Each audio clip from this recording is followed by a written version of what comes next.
Hey, my name's Izzy. This is Rolling Virtual Cards, coming at you with another Commander deck build. This time it's Elanor, Gardner. 3 and a green for 2/4 legendary creature, Halfling Scout. When Elanor Gardner enters the battlefield, create a food token. At the beginning of your end step, if you sacrifice a food this turn, you may search your library for a basic land card, put it on the battlefield, tap, and shuffle. This is great landfall deck. You're going to get at least 1 extra land a turn, and you're going to make some foods. So let's go over it. Arbor Elf is ramp, same with birds, Elvish, Finhorn. Gilded Goose is ramp, but allows you to sacrifice your foods, which will help trigger your commander. Jaddy Offshoot gives you life gain when a land enters the battlefield, which is good. Life gain is good. Because you're already gaining life from sacrificing all those foods. It's just more life gain. Nanoware Elves is a good ramp.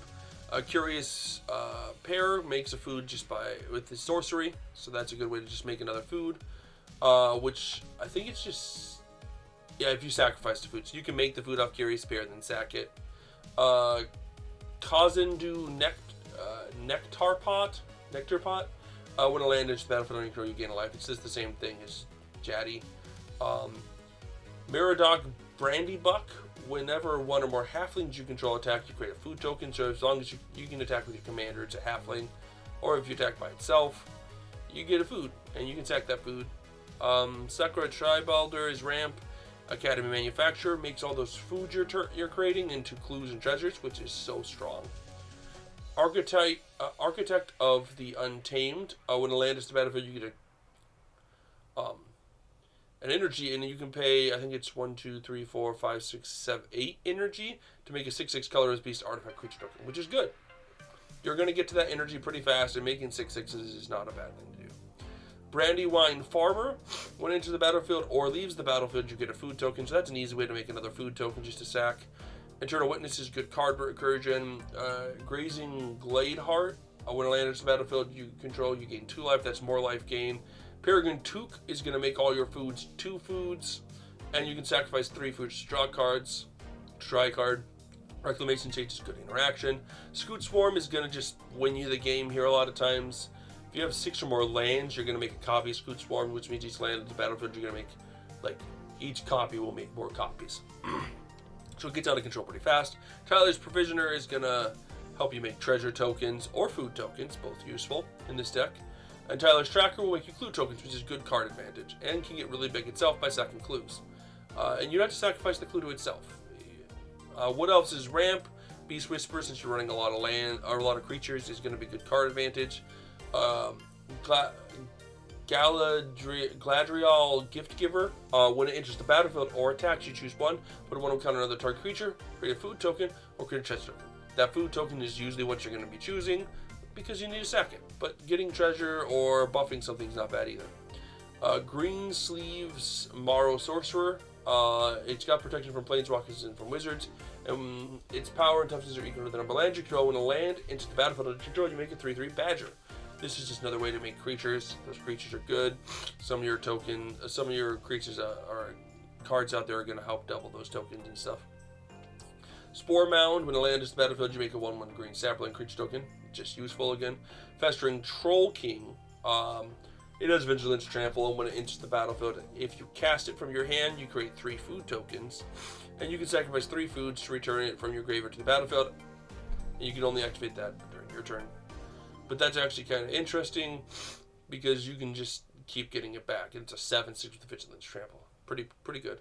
And Rampaging Baloth is another great way to win, because you just get 4/4 beasts for each land, and you're usually getting 2 lands per turn. Mini Partings is 1. You can just search the library for a basic land card, reveal it, and put it into your hand, then shuffle, but you make a food token, which is good. That's ramp. This is ramp. Revive the Shire. Return a target permanent card from your graveyard to your hands. This is recursion, but also make a food. Revisit is ramp. Giant Opportunity. You sacrifice 2 foods to make a 7/7. Otherwise, you create 3 food tokens. Both good options. Sky Shroud Claim is good ramp, and Shamanic Revelation is good card advantage and sometimes good life game. Nature's Claim is removal, same with Return to Nature, Beast Within, and Corrosion Grip. Harrow is ramp, and Heroic Intervention is protection. And then you got some lands or some artifacts. Skullclamp is here because you're making you got some ways to make 1/1s that you can just attach, skull clamp, and draw cards. Soul Ring is card advantage, or sorry, not card advantage, ramp. The Underworld Cookbook is food creation and a card and the ability to return a creature. But a lot of times you're just going to discard a card and make food. This allows you to sacrifice a creature and just make more food, which is good. This is ramp. Lightning Greaves with Boots here is to protect your commander. Mind Stone is ramp. Same with swords and Thought Vessel. And Seer Sundial is card advantage, because when land is battlefield, you can pay 2 to draw a card. And then you got your enchantments. Exploration is ramp with more card drop or land drops. Wild Growth is is ramp. Druid's class is life gain with the lands, and then you can play an additional land. And then when it's level 3, when it becomes level 3, target land you control becomes a creature with haste, and this creature's power and is equal to the number of lands you control. It's still land. You can get a pretty big land sometimes with that. Trail of Crumbs is another just great card for any food deck. When it's better if you're making food, but whenever you sacrifice a food, you can pay an extra 1, so that's paying 3.